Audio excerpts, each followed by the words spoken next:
Join us on today's episode as we recap Season 2 of duckDNA. We're joined by Dr. Phil Lavretsky from the University of Texas, El Paso. We spent some time reflecting on some of the more exciting results and birds that were submitted this year. We share some of those results with you. Dr. Phil talks about what some of those results mean. We also take a look forward to what may be the future of duckDNA and what the next season may hold. And we're going to thank you immensely for all of the participation and excitement that you have brought to this project. So stay tuned and join us on today's episode. Can we do a mic check, please? Hey everybody, welcome back to the Ducks Unlimited podcast. I'm your host, Dr. Mike Brasher. I'm your host, Katie Burke. I'm your host, Dr. Jared Henson. And I'm your host, Matt Harrison.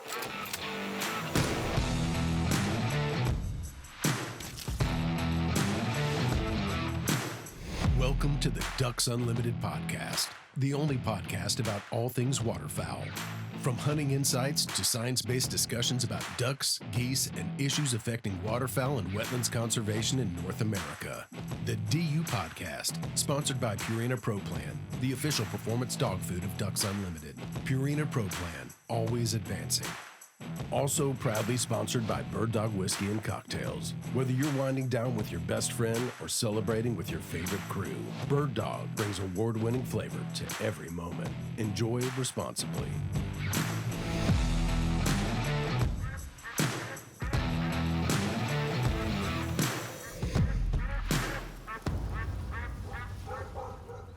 Hey everybody, welcome back. I am Mike Brasher. I'm going to be your host on this episode. And this is an exciting episode, one that we've featured this topic numerous times over the past couple of years. And it's the after the duck season. And most people that pay attention to some of the stuff coming out of at least the things that I'm associated with and other things out of Ducks Unlimited right now will know that we have been heavily involved in duckDNA over the past 2 years. Hunting season is over, and so this is an opportunity for us to reflect on the things that we've been able to accomplish with duckDNA, mostly this year, but we'll probably also look back a little bit on where we are overall as a project, also to say thank you to everyone that has been interested and participated. And as you can see, I have two very special guests joining us for this episode here in studio, and we have a return guest is going to join us remote here. But first, I'm going to turn to the folks here in studio and allow them to introduce themselves. Hi, I'm Kayci Messerly. I'm one of the conservation science assistants that's been emailing back and forth with many of you for duckDNA. And I'm Katie Tucker. I'm another conservation science assistant here at Ducks Unlimited. And I also handle the emails, and I also handle the Instagram DMs. So thank you. Hey, Katie, you've been here for right at 12 months now. Yes, this weekend was my 1-year anniversary. Thank you. Okay, and Katie may be hanging around with us for a little bit longer. We're still working out a few things there. Kayci started with us into November. Late November, and you guys are stuck with me, so. And then also I'll go now to online. Dr. Phil Lavretsky joining us remotely from the University of Texas, El Paso. Phil, great to have you back with us. Always great to be here talking about duckDNA. Have you been busy as of late? Yeah, my work day's 150% of the workday. The number of projects just keeps growing without stop. But a lot of it always constantly comes back to duckDNA. So pretty exciting avenue for growth and everything. So I'm excited to talk about it. How many times do you talk about duckDNA in one way or another in a given day? 60% of my day. Are you serious? I don't know. Yeah, in the class, I'm always like, oh, this is an interesting subject. Guess what we learned in duckDNA? To my wife, guess what we did to duckDNA? She would say, please stop talking about that. I can relate to that, yeah. And then somebody would be like, oh, I'd like to do a grizzly bear project. And I'd be like, oh, we do duckDNA. Sure, we can do grizzlies. Yeah, it's ever evolving way to showcase what is possible and how to do it in other organisms. So it's sort of like laying the groundwork for a lot of other conservation work that my lab's trying to get going. So I also want to use the opportunity today to talk with Katie and Kayci a little bit about their work. As they mentioned, they've been the ones that are interacting with our participants and our applicants and answering emails and answering a few of the DMs in our new Instagram account, answering a few phone calls, right? And so, but Katie, you've been involved. You've been here for 12 months, and you've been involved in duckDNA kind of peripherally For the majority of that time, Ray, who was unable to join us today, unfortunately, but Ray Moore, many of you will recognize Ray's name and have been interacting with them over the past 8 or 9 months or so. Ray has been the one that has really led the advancements that we made during year 2. So thank you to Ray. Sorry that you couldn't be here, but if you go to our Instagram account, folks will be able to sort of put a face to a name with Ray Moore. We have some videos there that Ray is featured in. But Katie has been then helping out over the past 3 months or so, 3 or 4 months, as things got really busy, kind of figured out that we need more people working on this. And when Kayci came on board, we started having her work on this as well. But Katie, as a bit broader than just duckDNA, you've been working on one of the other big projects that you were working on was this trail camera project. So if you don't mind, I didn't tell you that I was going to ask you this, so we're just going to see how you do on the fly here. So telling people what we were experimenting with there, that was sort of another sort of citizen science pilot year. And we just, fair warning, we don't have enough information right now to know what's going to happen with that. But just tell people what we were experimenting with. So for the trail camera project, what we did was we got some cameras from a donor, YSI. Shall I shout them out? Sure. YSI we just donated did. the cameras. Thank you, YSI. And we sent those to some participant landowners in areas with high mallard harvest to investigate mallard sex ratios, so number of drakes to number of hen mallards across migration.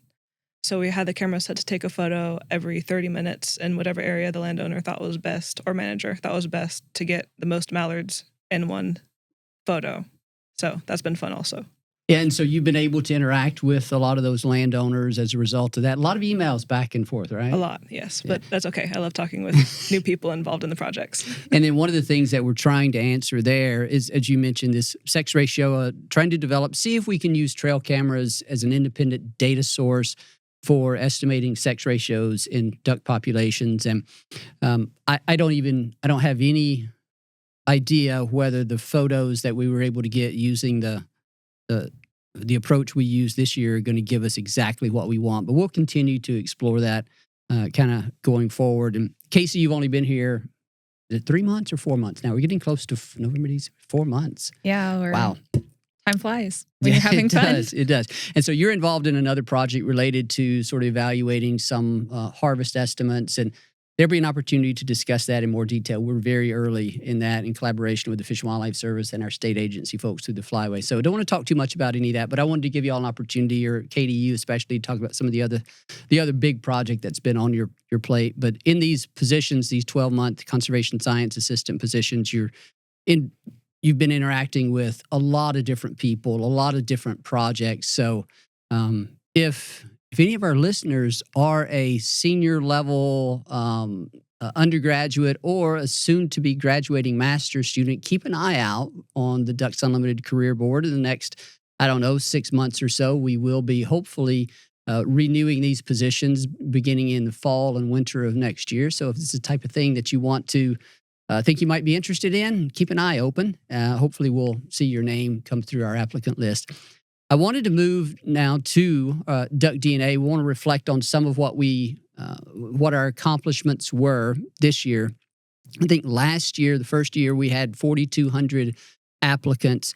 I'm going to ask Kayci here to give us some of the high-level statistics about how many applicants we had, how many participants we selected. I can jump in there and talk about some of what our targets were, and maybe we hit those, maybe we deviated a little bit. But go ahead. What did we do this year in terms of applicants and participants?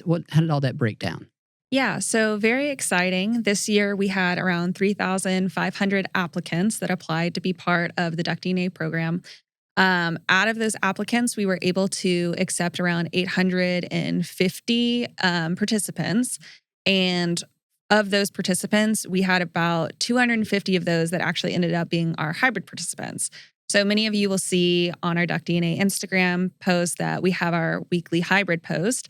And so these have been an accumulation of past years, and we're starting to transition now into our current year's hybrids, which are really exciting. and new. And so we've had a great time with that. And we get to behind the scenes kind of play around and get excited about things before we get to release them to all of you guys. So that's very exciting for us. Another great highlight that we had is we actually accepted participants from the 48 lower states.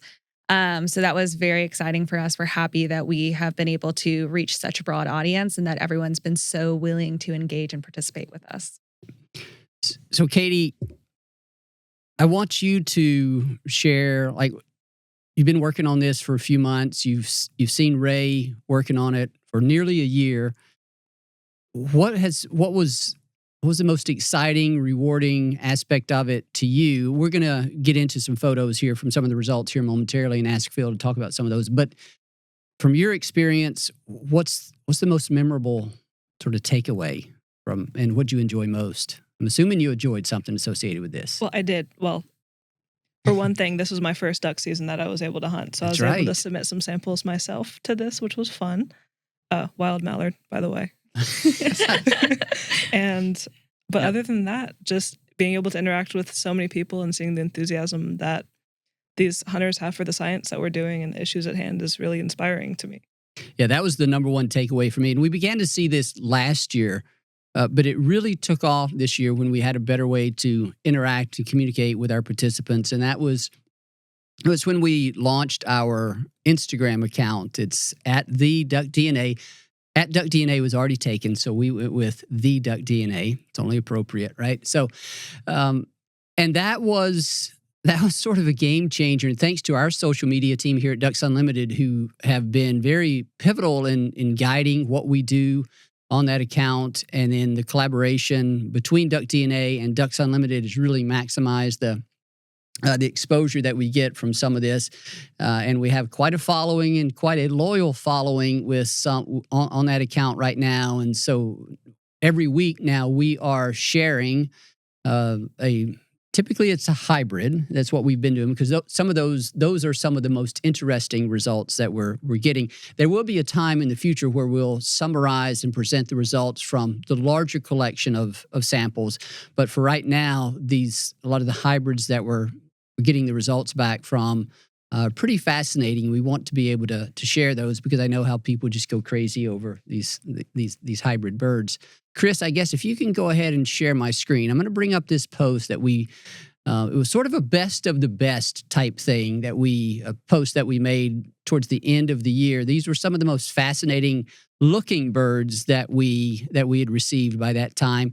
We do have the results back for most of these. We have the result back for that one, I'm pretty sure. I don't know about this one, Austin LaCroix. I haven't looked at the results. This one should be out by the time this airs. We're going to talk about this one in a minute. These were a few that that were some of the more exciting birds that we had by the end of the year. We've had a lot more come in since then. So we've got at least a year's worth of good material, and some of these things are pretty cool. This was one that was out last week. I want to talk about this one in a moment, share some more details there. I don't know if I've seen the results for this one. We may have it. We have a number of samples, birds that were submitted that appear similar to this one. Phil, do you have a guess on that one? Do you know what that is just by looking at it? I would imagine it's actually a black duck game farm wild. Well, now, what makes you say game Mix. farm? Oh, you think that's a 3-species hybrid? Yeah, so we say that as a 3-species. Yeah, I'm but sorry. technically Right. Game farm is just simply a breed of the mallard. But a 3 taxon or 3 genetic grouping. The only reason I say that is because it would be exciting if it was. No, there is nothing. So one of the things that I was gonna note is with all these pictures, right? So we're getting all that variability in the phenotype, and hopefully we can run some really cool analyses that we do in my lab where we're actually going to see if there's any sort of trait or traits that we could look at and be like, oh, that's that, we have a high probability that that's actually a black duck mallard hybrid, or that's a mottled duck mallard hybrid, or pintail, or whatever it might be. And maybe even to the generation, if we can get enough different plumage variants that we can share to the public, and they can start looking into these things and making more educational guesses, and then test it with duckDNA. Speaking of that, the plumage characteristics, Phil, I think one of the reasons why we selected this one, number one, it's a great photo. So note to everyone out there that if you want your photo to be, you want your bird to be on Instagram whenever it comes to sending us, submitting a hybrid bird or something like that, make sure you get good photos. You can see the type of photos that we prefer on Instagram by looking at it. So note that. But yeah, go back to the photo there, Chris. And so Phil, the white edging, a little more prominent white edging on these tertials, maybe even some white edging down here. I'm not sure how unusual that is, but that was, I think, one of the things that stood out to me. And do you notice that with game farm birds, there is a bit more prominent phenotypic expression of white in various locations? Yeah, so usually that and a lack or a disjointed neck collar, so that white around the neck. And the other thing is actually, if you go back to that picture, and I'll show you. So there's no real neck collar, but that could also be sort of a black duck trait. But actually, if you look at the wing and you look at that upper white wing bar, do you see how it's unequal? Yeah. Hybrids tend to always have an unequal amount of white. So not every feather is actually equally being expressed like it would be in a mallard, or black ducks don't really have the white wing bar, but you know what I mean. Now, do you mean game farm hybrid or just a hybrid in general? Hybrid in general, and that's a great question. Whether there's a sort of size difference that we could hone in on that would suggest to us that, this must have some game farm in it. Like I said, we never had a collection of pictures like this to really get after it. And after this year, one of my incoming students, another big thing, we're going to be taking I'm taking 3 new students, probably a bad idea on my part, but one of them is going to be continuing our path forward with using artificial intelligence to try and develop applications for hunters and state and federal agencies, where you could take pictures and it'll tell you species, sex, age, plumage, and genetic probability. And we're going to be using a lot of this data to feed those models that my current PhD student is just finishing up. And so we're going to be extending that into multi-species models, so that way, one day hunters can go out there and take a picture, and it'll even probably tell you, this is a northern pintail mallard or Gadwall mallard or whatever it might be. We look forward to that. This one, Nicholas Lapitre. Sorry, Nicholas, if I mispronounced your name, if you're watching or listening. But this one will be out. We're gonna go back to that here in a minute. This was one that I was really curious about. It's from Gavin Bunting. So, Gavin, if you are watching or listening, or if anybody knows Gavin, tell him to get in touch with us, because we do not have the tissue for this bird. Phil, does this look like a true albino? No, I don't think you so. Don't think so? What do you think this is? You think this is I think it's just some domestic thing. You think so? Probably a game farm mallard. Yeah, I mean, it's possible. But my money would be on a female game farm mallard that's just got that, what do they call the turkeys? They're when they're like all white, that heritage breed. There must be a breed to that. Well, let me ask you a question here. So this has an orange bill. Would that be an indication that it's not a true albino? If this were a true albino, there would be sort of pinkish or something. Yeah, I wouldn't think it would be able to put those carotenoids into its build to thought about that. Express that coloration. I don't think it's albino. Also, if you look at the eye, it seems like, what? I know. See, that's I don't know. So that's hard. Gavin Bunting, get in touch with us. I sent you an email trying to find out where that tissue sample is. So yeah, we definitely would love to get that. Your favorite? What's the most favorite bird or your favorite bird thus far? So mine so far is actually Nicholas Lapitre's that we have mentioned and hopefully will be out by the time this podcast posts. Okay. Very excited. It's just one of those birds that visually is very appealing to look at. So here's this bird again. And you said this is your favorite. It's the most colorful. Whenever one of these things kind of starts making its way, there's Nicholas right there, starts making its round on social media, everybody has opinions. I've had some people say that is that's a hideous bird because of the abnormal color patterns. Then there's other people that say it's an incredibly beautiful bird because of the dramatic colors that it has. It certainly does not look like a normal bird. And we do have the results for this one. And we're going to show them right here. It will have already been revealed, but there it is. That's that one. Game farm mallard and wood duck. And so, Phil, I guess an important question here is, like, there was a lot of white in that bird.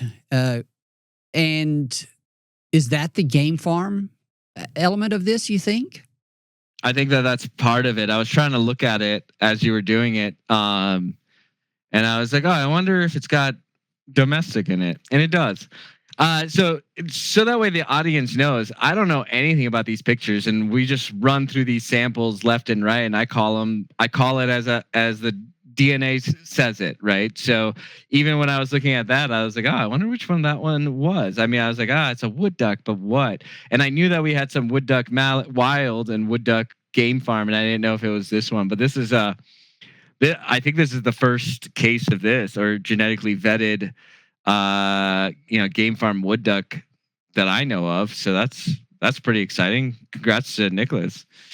And so, Phil, that one of the other things on these certificates is we have a maternal lineage designated there, and that tell us again what that is. This one was a wood duck, so that means mom, the mom to make that boy was a wood duck, right? So that means the paternal or dad was a game farm male mallard. So that when we're talking about these first generation hybrids, where we can say like, hey, 50% of the DNA is one parent and 50% is the other. We can then look at the maternal lineage to actually determine who the female was and who the male must have been, right? So he's just subtracted, but because mom gives all her kids mitochondrial DNA, dad does not provide any of the mitochondrial DNA. So we know that whatever the empty DNA call is, that had to have been mom. And so by rule, then dad gave the other 50% for the nuclear part, or the rest of the genome. And in which case it must have been this other thing, which in this case was game farm mallard.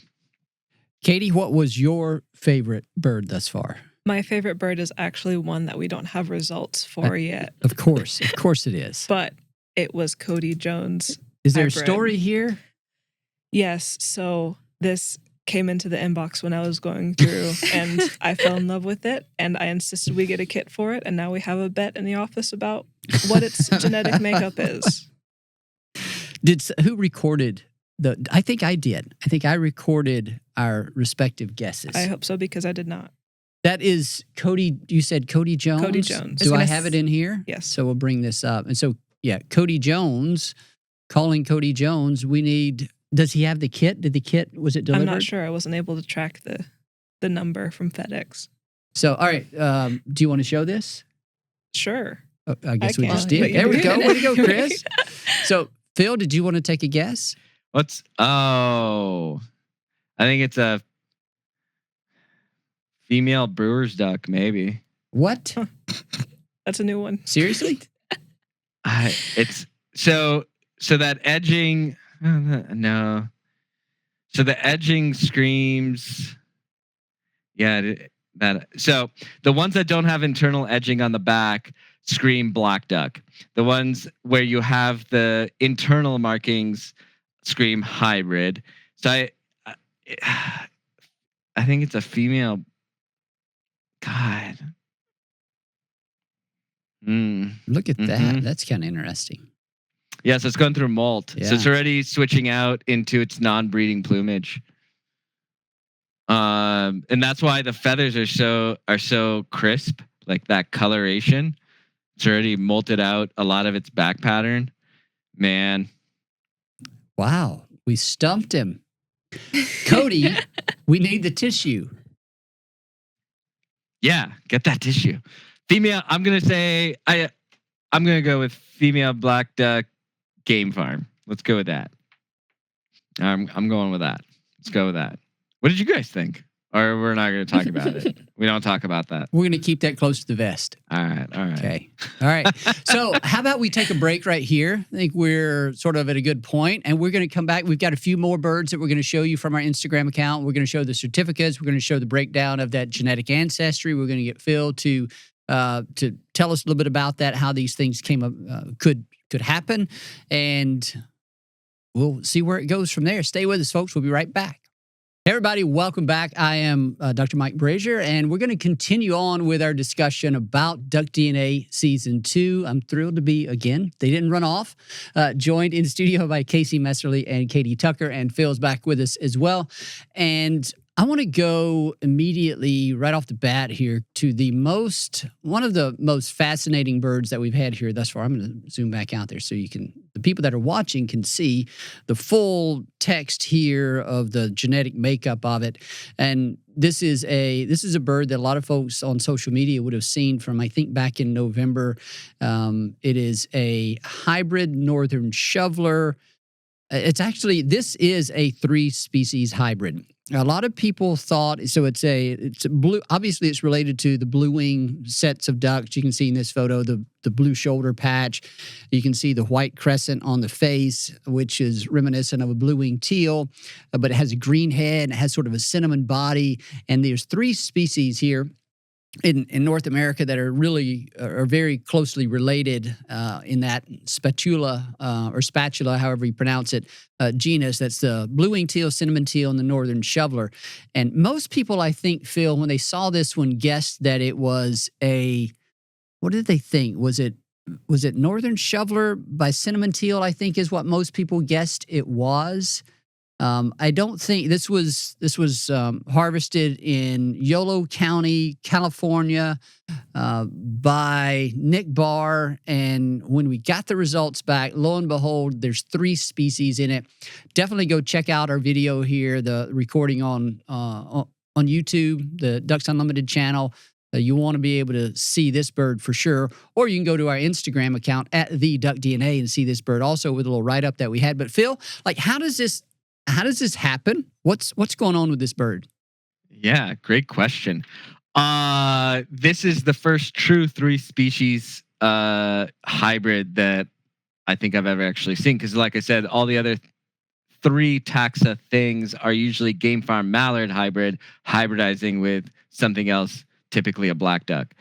This is something that immediately suggests that blue-winged teal and cinnamon teal hybrids are viable to some extent, right? So you can't have a hybrid with a hybrid if the first hybrid isn't viable. This one actually made my brain hurt a little bit because technically, if you make a hybrid makes another hybrid, I don't know what to call that, to be fair.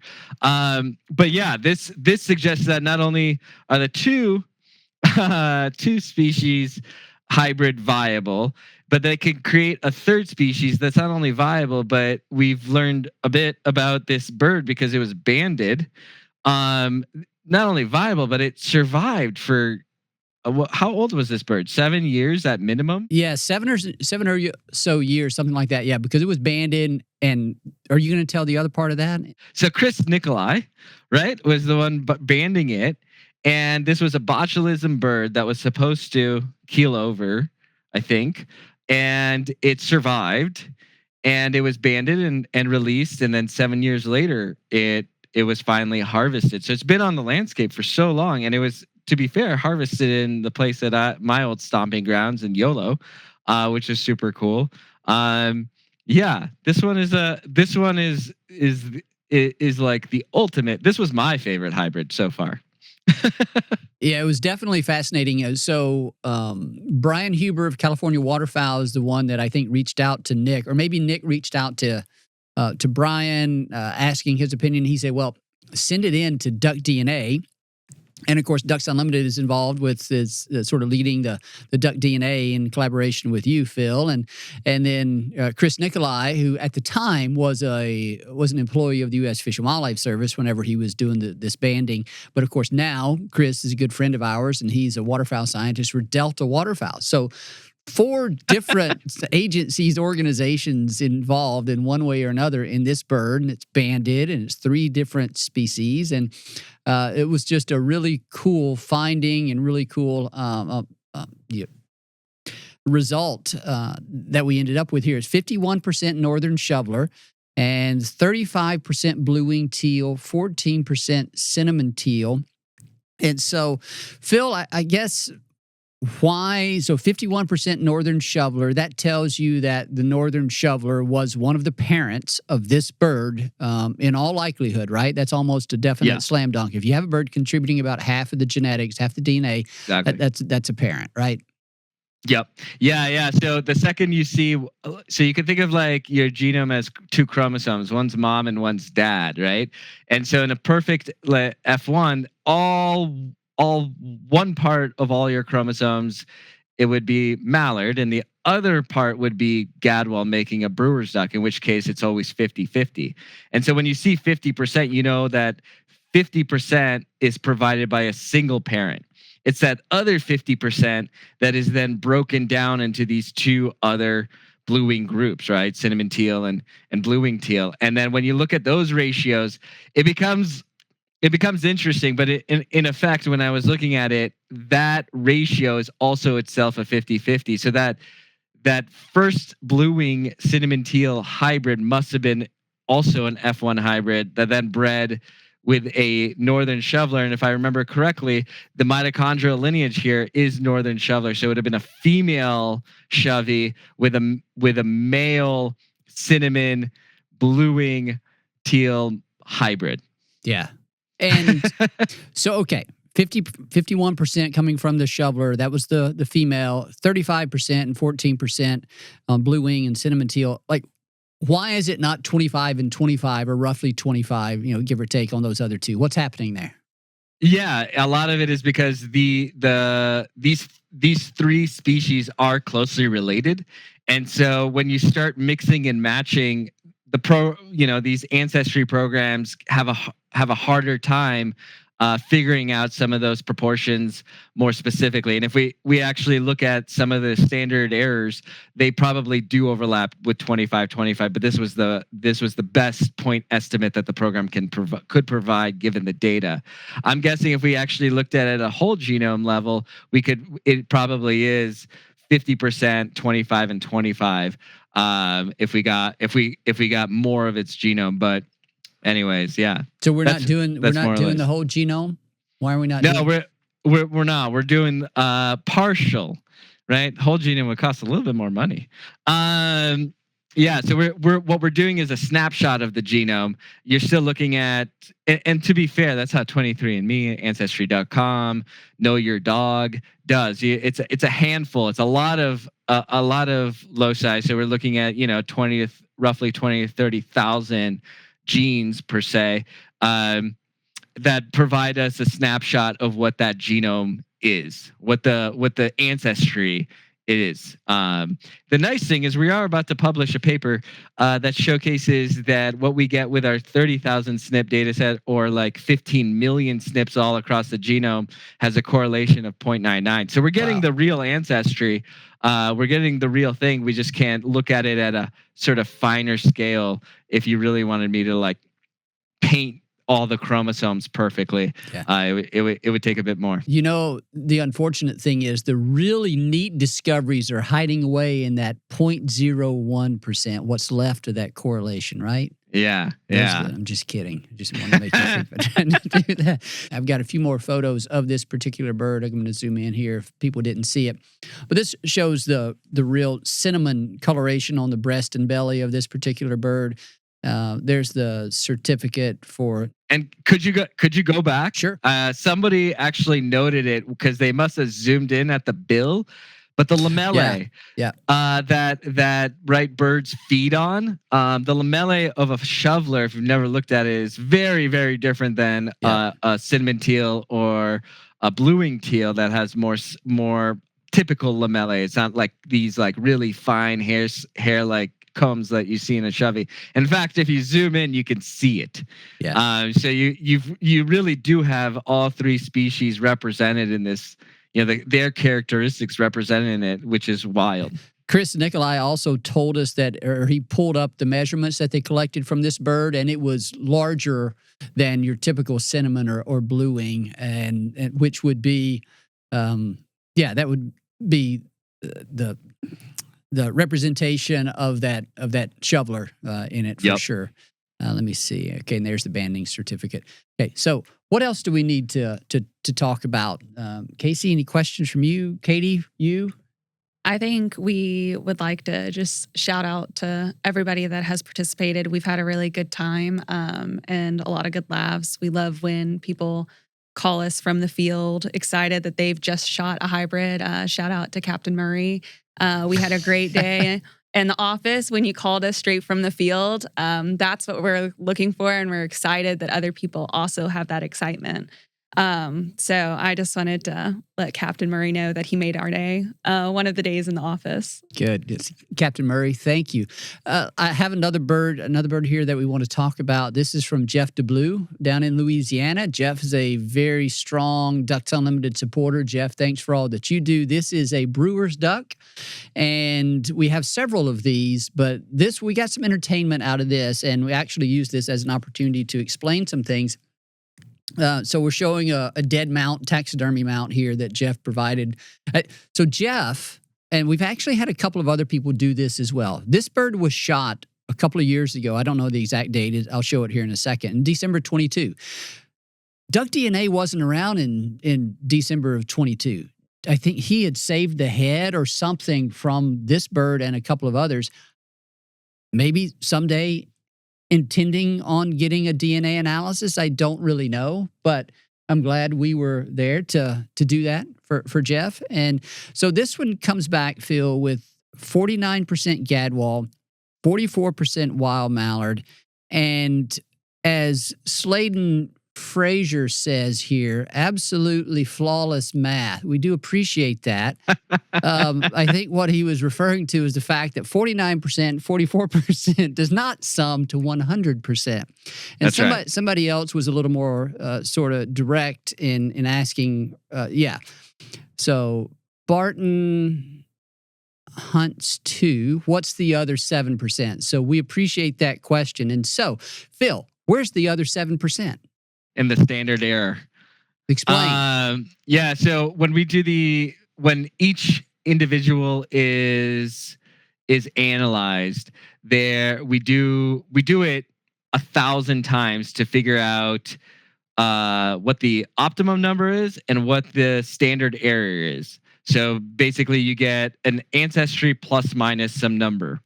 And so not all of them equal 100 because of that standard error. And if I went back to some of these birds, there's probably some missing data that's resulting in a slightly higher standard error in that bird in particular than others.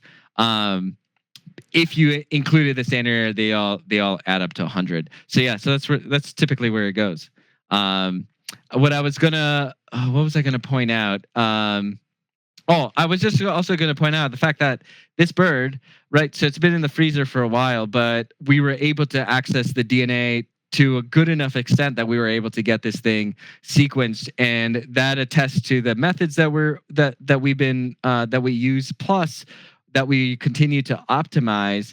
That it doesn't have to be perfect DNA for it to work, which is pretty remarkable. And so far, for this year, we still are less than 1% complete failure rate where we can't get anything to work, which is still remarkable to get tissue from a bunch of hunters in the field in all sorts of conditions and still, get this type of data. It's really a testament to the hunters themselves for following directions and getting this stuff to us that we're able to get it done. I will say we do need our hybrid participants to follow the directions a little more closely. We actually do want you to use the app, the online app that we've set you up an account in, and we want you to enter the information in the app. It makes our lives so much easier. It makes the data so much more valuable for Phil in potentially using it in future studies.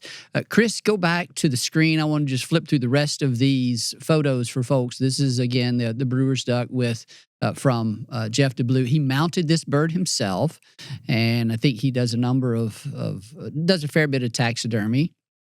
And I think maybe that was actually the bird when it was, after harvested. And so prominent black ring there around the neck. Brewer's ducks have a pretty large diversity in terms of the appearance from the hybrids.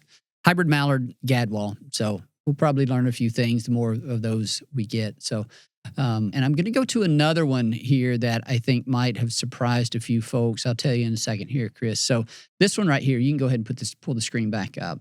This is Chris Clausen. Now, Phil, when you see this bird, do you know what that is? Mexican duck. Now, you know it not because of the results, but you know it just from looking at it? Me and my dog stare at them every single morning as they come into the pond that we live by. Yeah, no, I mean, that's one of the things that we study, and one of the big things that we've published on is that all those mallard traits are not necessarily indicative of a hybrid, because Mexican ducks, black ducks, and mottled ducks quite recently evolved from the mallard. So they, in some proportion of each one of them, still showcase some of those mallard traits, primarily in the first year males. Yeah. And that's definitely some of the things. But yeah, Chris is great with those. Yeah. Out of Arizona. So we are showing this bird here on screen. It looks, I think most people, if just off the cuff, would look at it and say that it's a hybrid because it has some green iridescence in the head, but it otherwise kind of looks like most people would say it looks like a hen mallard, but it looks like a hybrid between a mallard and a Mexican duck or something. It has some semi-curled tail feathers, but lo and behold, the genetics say 100% Mexican duck. To be fair, when I first started studying these, and I got to go to Sonora and Chihuahua and elsewhere, and I would collect these types of birds, I'd be like, oh yeah, look at all these hybrids everywhere. And then we started doing the genetics. I'm like, what happened to all my hybrids? And that's when we started asking the questions about the plumage of like, well, what is happening? Can we categorize them? And lo and behold, once we understood how to age Mexican ducks properly, and this was work done by my previous PhD student, Flor Hernandez, where we started quickly realizing that all these quote unquote hybrids are actually first year males, expressing some of this mallard traits, kind of like a high school boy that can't control their testosterone, apparently. Well, and I can say that we're going to have quite a few participants that are going to be surprised by what they get on their certificates coming out. Yep. We were looking through a few photos, me and Ty, our new conservation science assistant today, and we found a couple that we were like, whoop, oh, really? That's not what we expected either. So a few people will be pleasantly surprised. Oh. I haven't even seen those, so that's exciting. So I want to test Phil here. So, Chris, if you can bring up my screen here, and don't read the text, but I'm not. When you look at that, what do you think that is? I would have called it probably game farm black duck or something like that. Yeah. That change your mind? Most people would call this a blonde mallard. Blonde mallard. Yeah. It's sort of a brownish with some whitish feather highlights. Is this a blonde mallard? Well, it turns out Dr. Phil is wrong. It is a game farm. 90% game farm mallard, 10% domestic duck. Okay, unpack that for us. What's going on there? And thanks to William Quam for sending in the tissue from this bird harvested in Alabama. Yeah, so we have a whole bunch of in our reference set that every duck gets compared to. includes game farm mallards, known game farm mallards, so we can assess that. But we also have things like khaki Campbell that serve as a reference for an alternate domestic duck, right? So game farm mallard is a specific domestic duck, and we need to have an alternate in case there's variability that isn't explained by game farm and potentially some other park duck.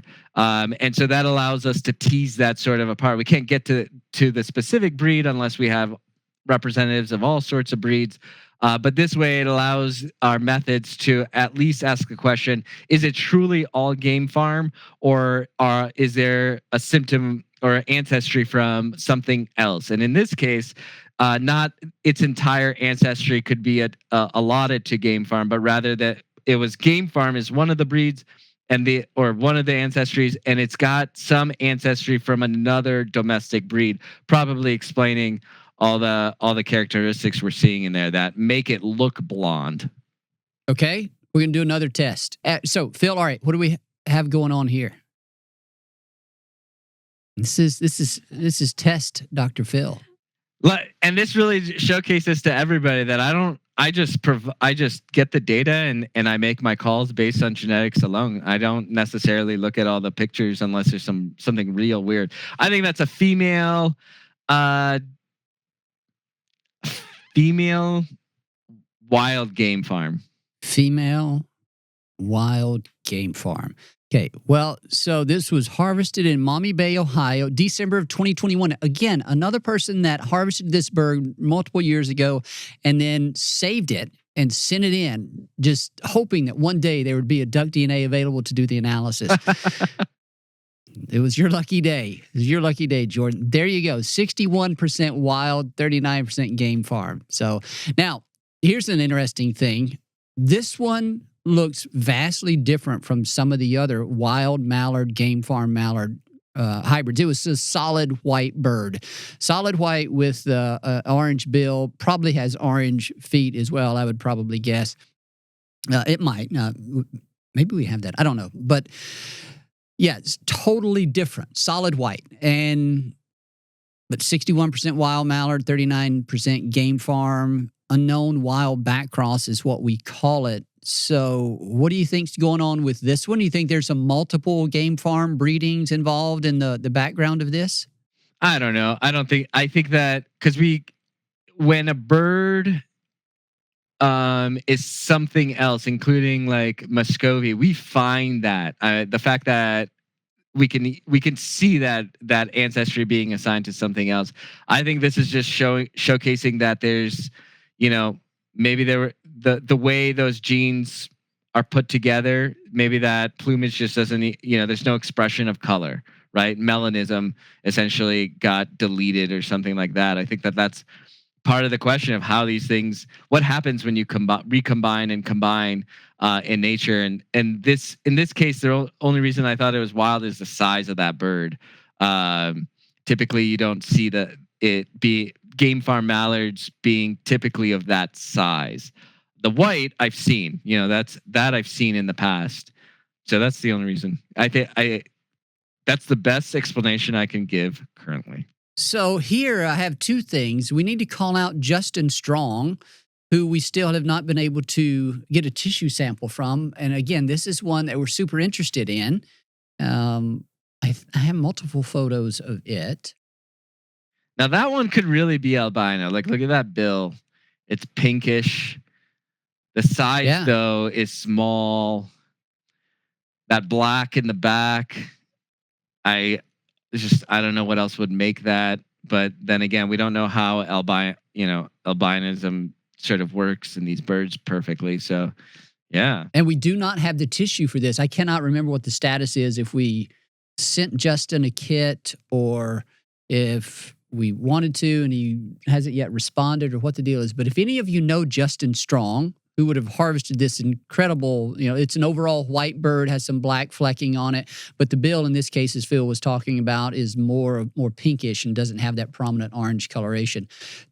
Desperately want to test this bird as well. So, yeah. what else, Katie? Any other examples that you want to go through? Any other kind of neat birds hiding in our folders for which we already have the results, for which they'll already be out by the time this airs? Well, no. No.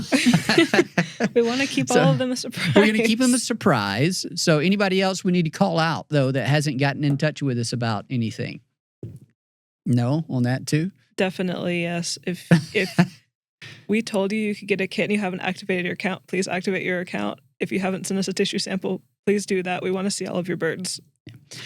So we do have a ton of, well, did you say how many tissue samples we received this year? I think you did. I did not say the number of samples we received. So we have received so far around 1,000 samples for this year.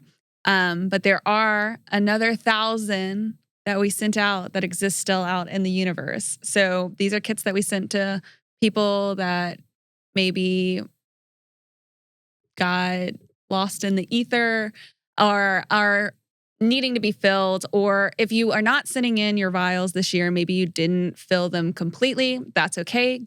Let us know. Send us a quick email. This allows me to just put in a note for ourselves for next year, so we know that those vials are still intended for use in the future, that they're just not able to be filled this year. So that would be a great piece of information that you could send over to me, and I'll just log that in my little Excel file for the future. Yeah, so that is a good issue. So let's say somebody didn't fill all 3 vials. I think our preference would be for them to go ahead and send in the however many they did fill, right? Go ahead and do that. Hang on to the other one until next year. And then if you fill it, you can just mail it back to us. Yeah, right? So we've been giving generally 2 options. So you can go ahead and send those vials that you have filled to us. That does mean that the postage to send the additional vials for the next year will be something that you'll cover. If that's fair. Yeah, we think that's fair. Yeah, if that's something that you are not willing to do, you can go ahead and hold on to those additional samples. They'll stay good. Sample vials that have an actual tissue sample in them, please do store them in the freezer until shipping them back. Vials that do not have a sample in them can be stored at room temperature. The buffer that we use is stable for long periods of time. So that is okay to keep at room temperature. You don't necessarily have to keep it frozen, but you don't have to worry about the buffer going bad. It is very stable for long periods of time. Yeah, can I make a note? Do so. All right. Yeah, I just wanted to let everybody know, since you just told me there's about 1,000 samples. I think we're almost at 800 samples, almost another 400 samples are going out tomorrow for sequencing in the following week. And so I just wanted to let everybody know to bear with us, because come February 1st, we got inundated, and we continue to, with more and more samples, obviously with hunting seasons ending and so forth, that we had about 500 samples come in the last couple of weeks. So we're getting those ramped up and trying to get those out the door, with all those should be processed here in the first or second week of March. And then we'll get whatever trickles in finished as it comes in. So just bear with us. And again, appreciate the timing. I guess this is probably an important place to talk about sort of next year, what's happening from here. And I think this is about the same place this year where we were last year. We definitely want to continue this. We know there is interest. All of this relies on us having funding to make it happen. So we're at the time of the year where we don't know what that's going to look like next year.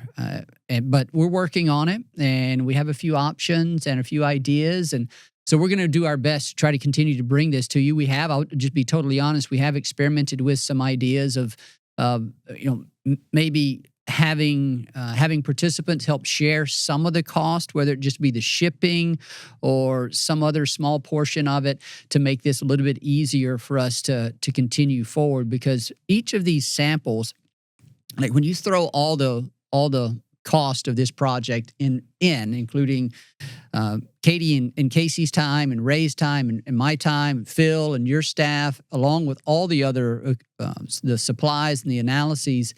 I think this turns out to be about $110, $120 per sample. So each of these kits, these 3 vial kits that we send out, when you take all the cost, factor all those in, it's about $300, $360 wrapped up in that. So it's not cheap. Now, and we've wanted to do this for a number of reasons.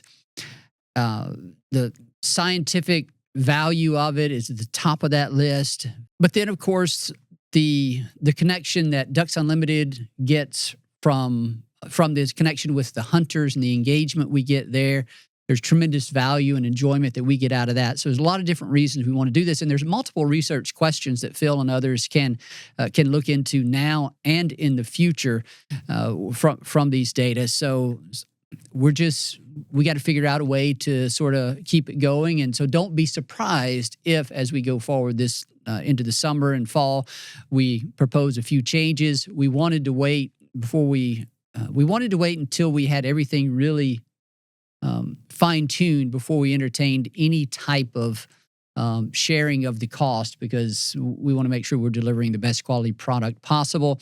There is still, I think we would all love to be able to turn the results around more quickly, but there are some just capacity limitations in Phil's lab, and some of these the samples or the data have to be sent off for further analysis. So it's a number of steps involved in this. Phil, anything to add on any of those points from your end? Yeah, I mean, I agree with all of it. This is one of the largest treasure troves of data that, I'm probably hopefully get, several PhD and masters out of, but it's the only one that exists of this capacity for any wild system. So I hope this continues, because there's some serious questions that could be answered. On top of it, the whole timeline, it's kind of hard, right? Hunting season, northern hunting seasons end right around Thanksgiving, Christmas, and so forth. So those holidays are always a problem. And then nobody wants to ship anything until that February 1st, right at the end of all the mid latitude and southern latitude hunting seasons. And so that sort of keeps us from being able to really optimize to get you turnaround times. So again, hopefully people can bear with us, but we're doing it as fast as we can. We're like a small tugboat pulling a very, very large ship. So again, huge thanks to everybody that participates, the funders, to make this happen. I mean, this has gone beyond my wildest dreams, and I hope that we can continue this ride. If you're not subscribed, or if you don't follow us on Instagram at the duckDNA, encourage you to do so. We also have a Facebook account. It is just duckDNA. We just started it a few weeks ago. Despite my protestations, our social media folks said we need to go ahead and do this. So that's getting underway. Follow us there as well. Anything else, Katie? Thank you for being a part of this project. Thank you for being part of the project, for sure. Kayci? We like to hear from you guys. I think if you guys have components of this process that has worked really well for you, please, that feedback is good for us as well. So if we do continue, or in the capacity that we continue on the project, getting that feedback is really helpful. Same if there have been components that are a little more challenging or haven't gone as smoothly, that feedback is really beneficial for us so that we can grow and kind of smooth out any inefficiencies that are currently there. We love emails. We love advice. So like we said, we'll try and respond with feedback as we can in timely manners. But this feedback helps us improve and become more efficient. Okay. Thank you, Kayci. Thank you, Katie, for being here. Phil, thank you as well.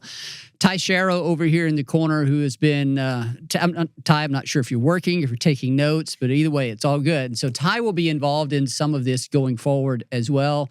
Those of you communicating with us can expect to see Ty being one of the communicators.